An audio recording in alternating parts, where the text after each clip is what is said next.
Marriage is a gift from the Lord, and it is His special creation, and it marks an ideal relationship for a man and a woman. He said that in the beginning, a man shall leave his father and his mother, shall cleave unto his wife, and the two shall become one flesh. I think marriage is a miracle of God's love and grace. For not only are two people brought together by God's grace, they're knit together by His love in a wonderful way. I think there's a lot of the kingdom of God in marriage.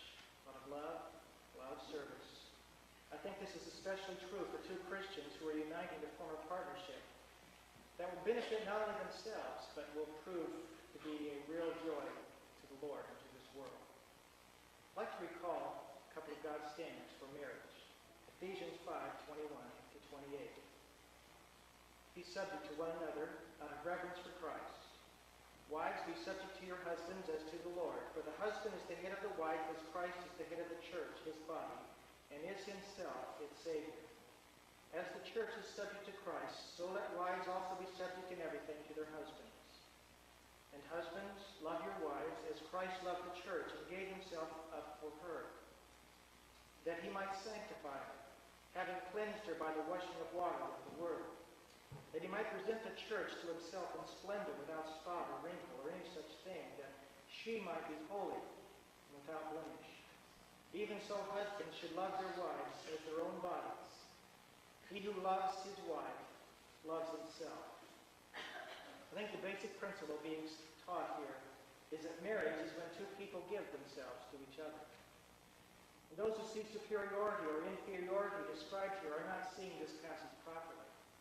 For neither is one to be abased or feel that way, or to feel right about lording it over one another. There is a differentiation of roles here, each one, the husband and the wife, taking on illustrations that have real important significance. The husband is to love the wife, or his wife, as Christ loved the church and gave himself up for her. Such a standard of love is remarkable, and way beyond most definitions of love we're familiar with. But to give oneself to your wife is to do whatever is necessary to see to it that her needs are met, that her purpose in life is realized. It's a position of provision, and one in which personal rights will have to be yielded if the love to be expressed is the same kind of love that Jesus had for his church. And wives are to be subject to their husbands, it says here, as to the Lord. They are to subject themselves to the husbands as they were to the Lord. Here we see no independence being allowed, but a dependent relationship. Maybe better, an interdependent relationship. While such a message seems to imply one is to be in inferior position to the relationship to the husband, it's more nearly the case that the wife is to give herself without reservation to her husband. It sounds a lot like the instructions for the husbands. That is, they should give themselves up for one another. The point is that the subjection in marriage is not to a particular role because you have to, but because you want to. And because you voluntarily give yourself to each other, to see to it that each other's needs are met, and to do with all one's energy and power whatever is necessary for your partner's happiness and personal fulfillment. I think the Apostle Paul is after the enemy of selfishness in marriage when he wrote these words. He wants you to know that when one voluntarily submits to the other, mutual happiness and mutual joy is sure. Then I want to speak a moment about love, because you can hardly have a marriage without love. An important ingredient is its presence. But you know, marriage is more than, quote, falling in love, if I could say it that way. The romance you feel, and if you could see Wendy and Glenn up here close, you'd know that they have warm feelings for each other right now. But the warm feelings that we have for one another and they are wonderful, but genuine love is much more than that.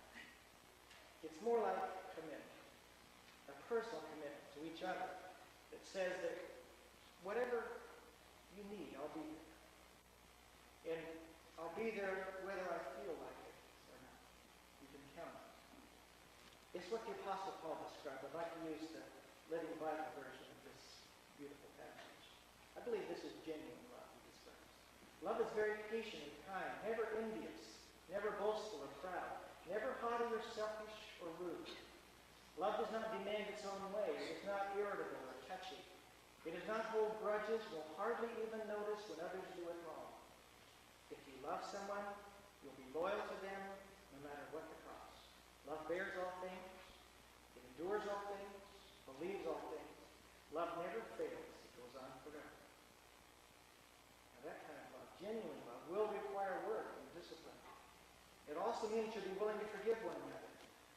It means that you'll learn to love as God has loved you, as He has willingly and lovingly forgiven your sins in Jesus Christ.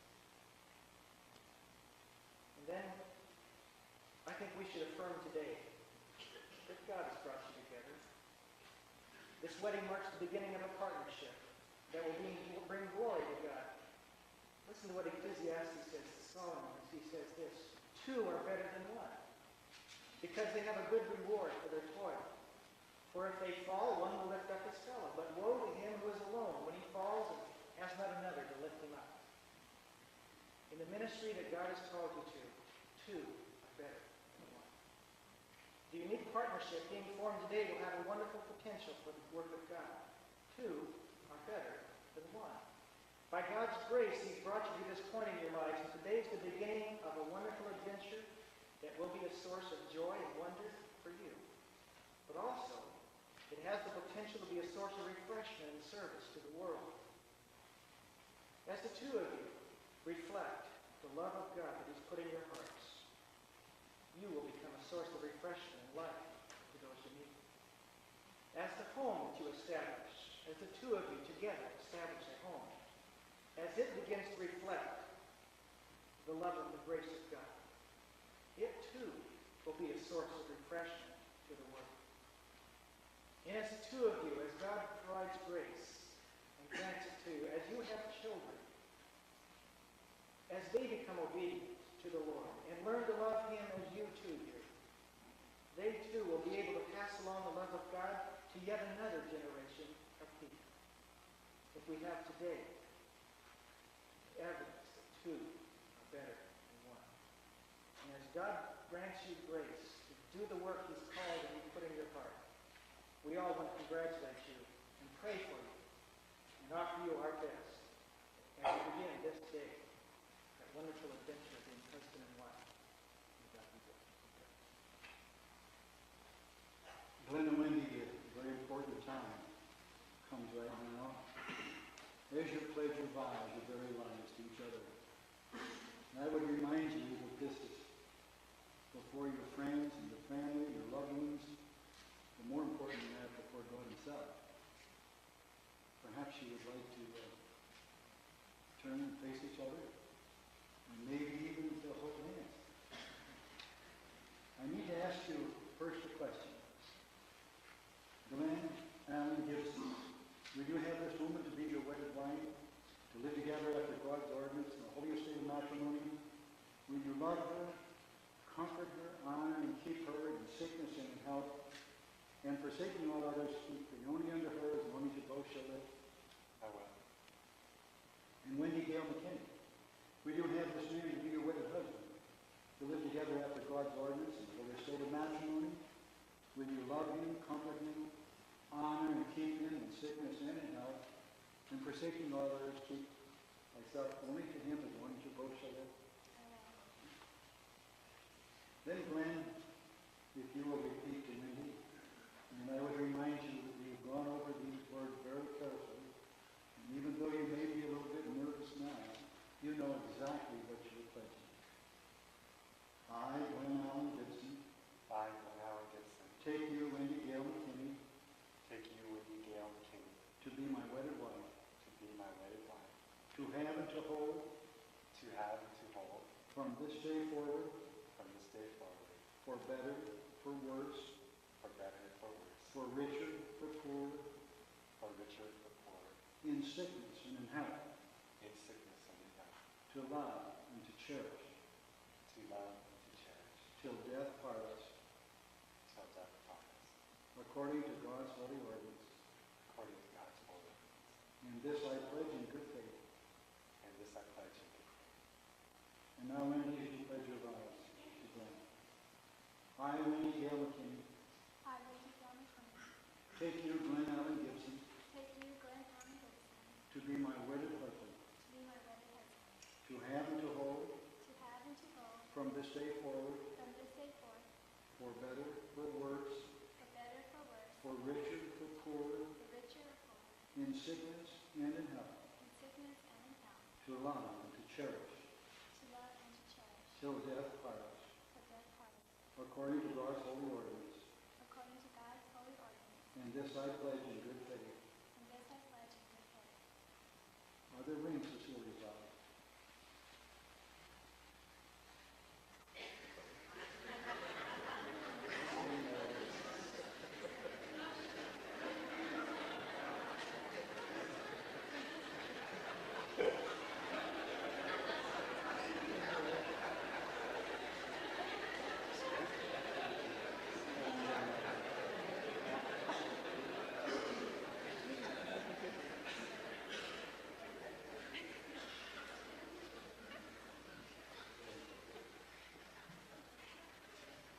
Glenn, Wendy, as we look at these rings, we notice at least two things about them. They seem to be rather perfect circlets, and they seem to have been made out of rather precious metal. I expect when you purchase those, you found that out. The fact that they are rather perfect circlets is to remind us of the vows we just took. They're to be until death part us, without end.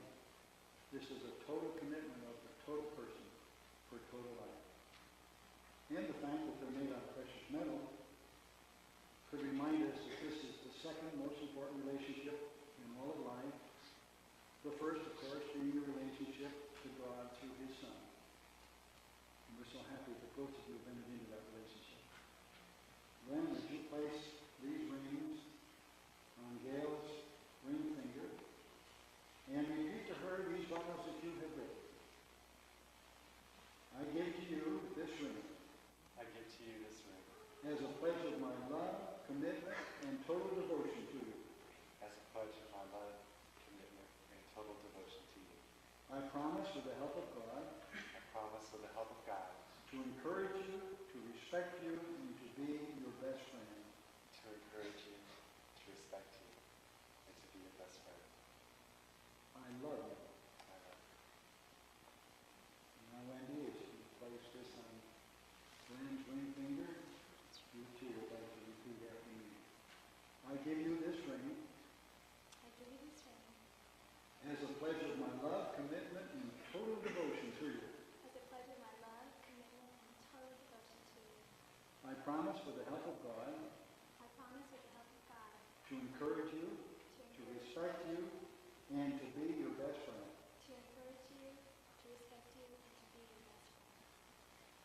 I love you.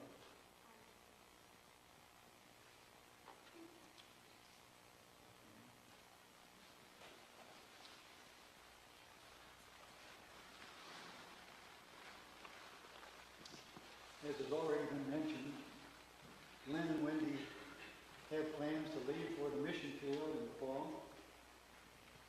And they will be going as Living Link missionaries in the Lawndale Christian Church. We're excited about that, and we know they are too. There's an old tradition in the Philippines of a wedding ceremony that they want incorporated into their ceremony today. They want to observe this tradition. It's called the veil and the cord. The veil representing God's covering about them, His oversight over them. And the cord is to remind us of the binding together that comes as they're one in Christ and one in each other. The one flesh concept. Would you like to place them here?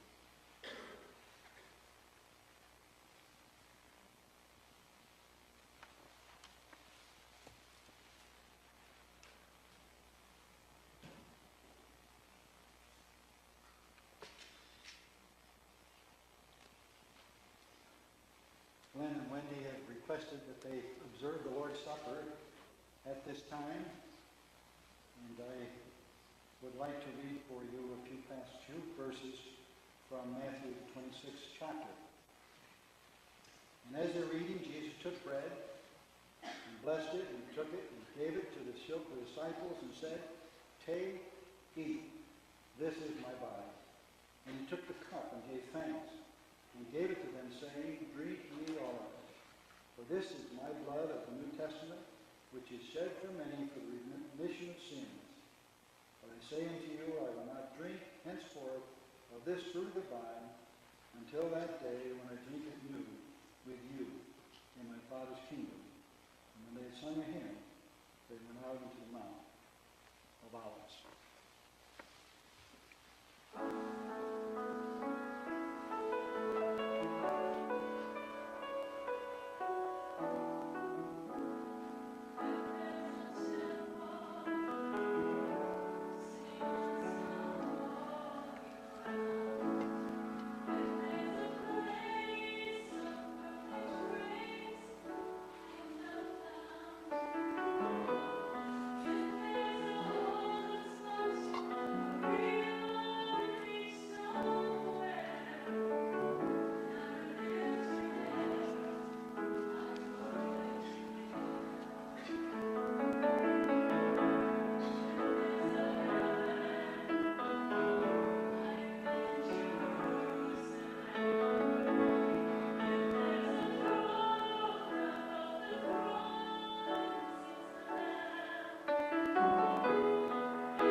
someday they will stand and watch their children go through the same ceremony.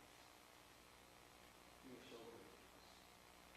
We thank you, we praise you, and we ask your special watch care and that your love be poured out upon him and the years ahead. We thank you in Jesus' name. Amen.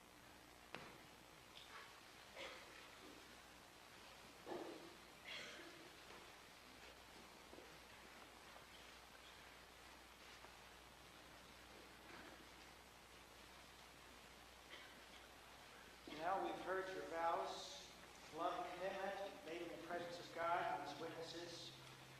I'm happy to pronounce you to be husband and wife, according to the laws of the state of California and the ordinance of God. What God has joined together, let not man put asunder. Now, Glenn.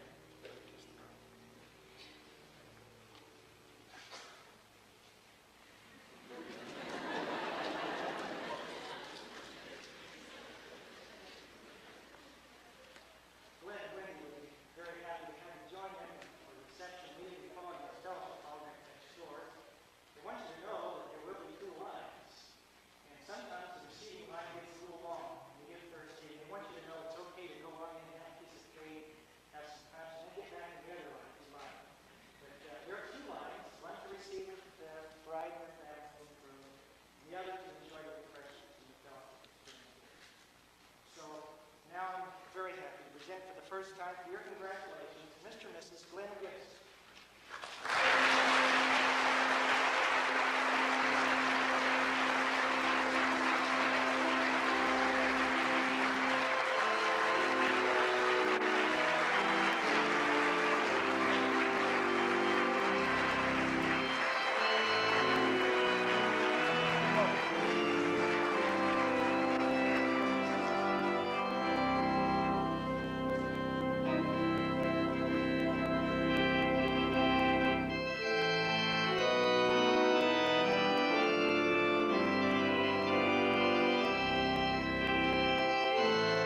what to say. Congratulations.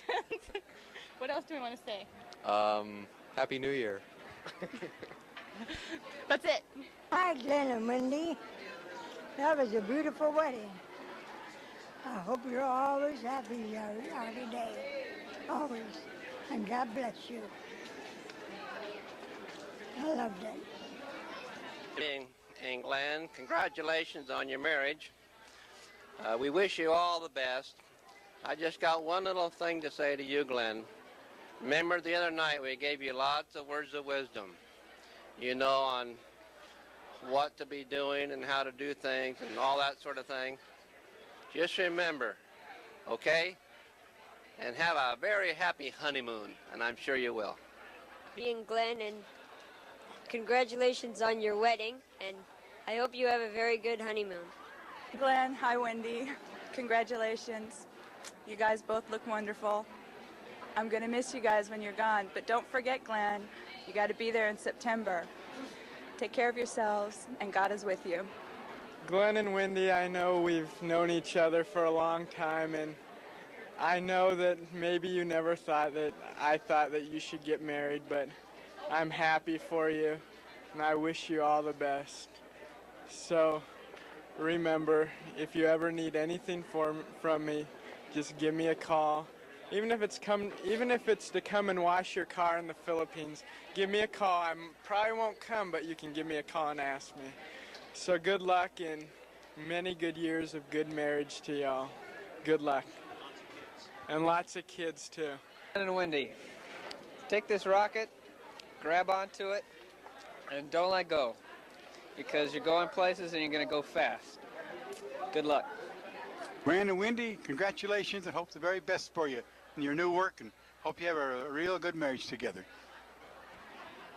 Hi, Glenn and Wendy. I'm glad you guys finally did get married, and best wishes for everything you do. Well, Wendy, I'm sorry we didn't get a chance to take care of the oxidation on your car. Now that you're taking off out to the Philippines, I guess we probably never will, but we hope you stop by before you take off so we can see you again, okay? Hey, Glenn and Wendy, I know this day is great. Wait, I'm messing up. Okay. Hi, Glenn and Wendy. This is a great day, and I know how long you waited for it, and you know how happy I am for you, and I just wish you guys the best and have a great honeymoon. Congratulations, and you ought to stop in Hawaii for at least a month or two on your way over to the Philippines, and I won't say anything to anybody about it, okay? Glenn, I know right now you're probably having more fun than most people would imagine, but I just think that you should have a good life and enjoy everything together. And if you ever need any help or anything like that, don't call me, okay? All right, see you later and take care. And Wendy, greetings. I'm just really excited for you today and just how the Lord's multiplying workers in front of our eyes. Hope we see you sometime in the Philippines. Thanks. Congratulations, you guys. If it had been up to me, I would have completely lost the ring. Bye. And Wendy, I'm really happy for you. I really congratulate you. I hope you have fun and, have good, okay? The first night's on me, remember, okay? Have a good time. Bye-bye. Hi, Glenn and Wendy. It sure was fun coming to your wedding. It really was special. I particularly liked that your Filipino part of it and your circle of prayer. That was just really thoughtful. That was really nice. We like it. I would sue that guy that lost your ring. I think they did that on purpose. I'm sure they did it on purpose. Okay.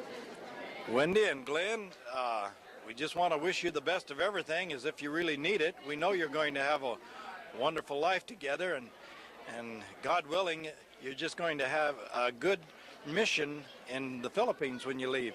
But anyway, we want to wish you the best of everything in your life to come. God bless you. This is one time that Tom was talking. Glenn and Wendy, we wish you the best, and may the Lord use you in His own way and bless you each day. Thank you for helping us at Lawndale.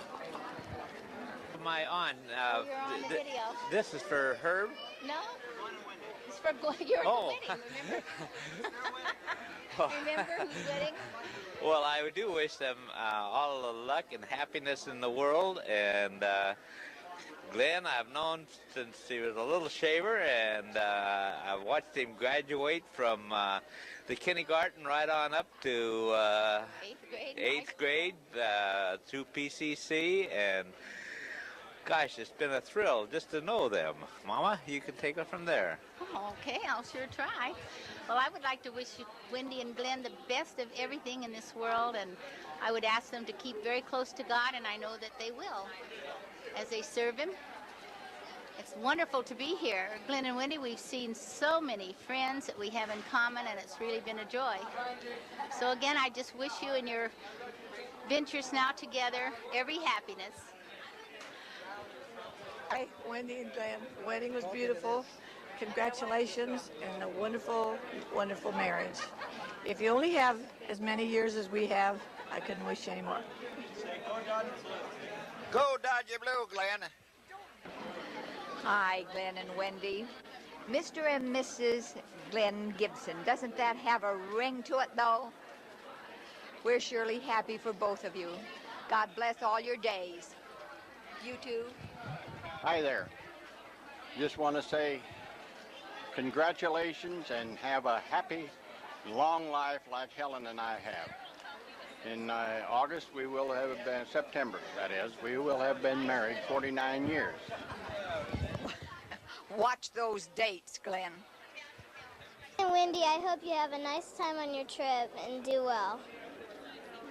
Hi, Wendy and Glenn. This is Jim and Janet speaking. We are just newly engaged, and we hope that God will really bless your lives in every form and in every way possible. And thank you for having such an excellent wedding today. It was just really, really great. So thank you again. Bye-bye. Glenn, just remember, better men have gone before, and Wendy and Glenn, I hope you both enjoy Cancun, and the Philippines is looking good. Glenn and Wendy, what should I say? I'm not going to comment. I'm just going to shake my head here and think about you two sometime on a deserted island. And that's all I got to say, Glenn. Hi. Sorry we missed most of your wedding. Hi, by the way. This is my lovely wife, Karen. Hi. This is the baby, Amy. Oh, well, she's not too talkative. We missed most of your wedding, but I got to see you coming back down the aisle. It was fun. Congratulations. Yeah. Go ahead and speak. I missed the whole thing. She missed the whole thing, in case you didn't get that. We are really happy for you and look forward to seeing you in the Philippines next year. Now, we want to make a new video, okay? We've got to make a new video pretty soon. Maybe we can edit this into it somehow. I don't know. We need a sequel. The sequel. We'll call it Video 2. Right. Well, we I have guess babies in it this time. That's right. Do I have to talk to that to hear it? Talking to that. I don't know. She's not going to talk anymore. Well, goodbye for now. I'm sure we'll see you soon. As a matter of fact, we're going over to see you right now in the reception line. So, goodbye until then. Goodbye. Glenn and Wendy, we want to say congratulations. What a beautiful day, what a beautiful wedding, what a beautiful couple, and how thrilled we are at Lawndale to think that we have a living link missionary couple. We just think you're perfect for our the goal that we have set, and we just wish you the best of God's blessing as you go to the mission field. We want to wish Glenn and Wendy everything that's best. They have a wonderful start. We'd like to see them have nothing but a successful life. We know that they're going to be a real attribute in the kingdom when they go to the Philippines. We're looking forward to a great success there, and we know that they'll be back and need to be sent out in the future full time. We're really delighted for them today in this very special time. Remember when Glenn used to always call and she wanted to talk to Wendy? Right at 10 o'clock every night. We were getting ready for bed. We were getting for bed. But what happens when she got off the phone? She'd sit there and say, oh how wonderful. Until 12 o'clock. It'd be forever. So good. We have so wonderful. I love that man. I hope you you guys find this wonderful man as Glenn. Oh, yes, Glenn Gibson. Mrs. Glenn Gibson. How do you think that sounds, girls? So exciting. It should be just jumping all over the place. Loving it. I know. And then, okay. But can you believe they're really married now? I know, they're After 5 years, we a waited year and all a half. Yeah, we had to live with her 9 months through And all you call the every single night. All this, every single night. And then she complained that she Sometimes didn't get to twice a see him day. enough. Now she's and gonna the see him weekend, she all was the never time. there on the weekend. She missed all the fun. She was know. always gone. Well, I'm going to Glenn's again this weekend. We never get to see her. We never have time together. She'd come in so late on Sunday I night. know. Gosh. Sometimes. So, Wendy, all we want to say is, And Glenn. is, we're happy for the both of you. We're happy for both of you, and remember our camera word. Sex. Sex, yeah. Well, Glenn and Wendy, we just want to wish you a very... Just a minute. Your tie's not straight. Oh, okay. All right, Glenn, we just wanted to share with you how important it is for you to be the head of your household, like you've always said that you were supposed to be. And Wendy, certainly you know that you're supposed to be yeah, okay. Wendy, you're supposed to be that loving wife that's supposed to listen to what Glenn has to say. And Glenn has been saying... That's about enough time. I think you talked enough. Okay, dear. You're over your limit. Okay, dear. Do you want to say something? I just want to say that the wedding was beautiful, and we just hope you're as happy as we are. I must say that that's kind of a tough act to follow, but I do want to offer my congratulations to you, Glenn and Wendy. I guess one thing we should ask Glenn is if she put that ring on your finger or through your nose, but I think we'll find that out in due time. But of course, as everybody else in this tape has said, you guys look terrible, the wedding is awful, I wish I hadn't come. Wendy, Suzanne would like a playmate soon. Yeah, Glenn and Wendy, congratulations. Something I forgot to share with you just before the service, because Harold wanted me to set this thing up in a way that you both would accept it, you know, the way it was given. They had this meeting and tried to set up the whole system in a way that you could both, you know, accomplish something. And they knew you'd be taking off. And I wondered if this was something that you kids would appreciate or want to be a part of, because that's the way they're going to use it. What do you think? Good? Okay. All right. Now I want to talk to them.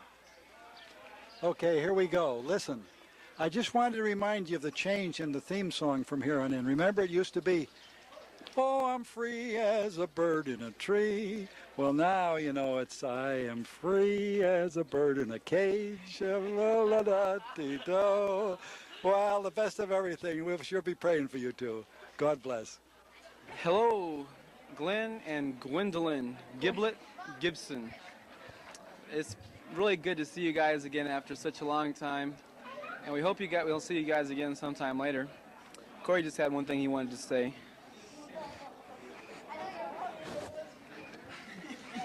Well, a little klepto. Okay, and Are we talking to Glenn and Wendy? Or yes, this is Glenn and Wendy, right? Back. Glenn and Wendy, we're going to leave you with something to remember us by, a picture of us in living color and all. So when you guys get to the Philippines and you're lonely and you're homesick, you can turn on this video and remember that we're going to join you really soon. And Brad said to say that the wedding was terrible. We had a bad time. But I just wanted to say that sincerely, as a brother and brother-in-law, they were delicious strawberries, and I like the cashew nuts, but not the regular peanuts. And the punch was good because I was hot.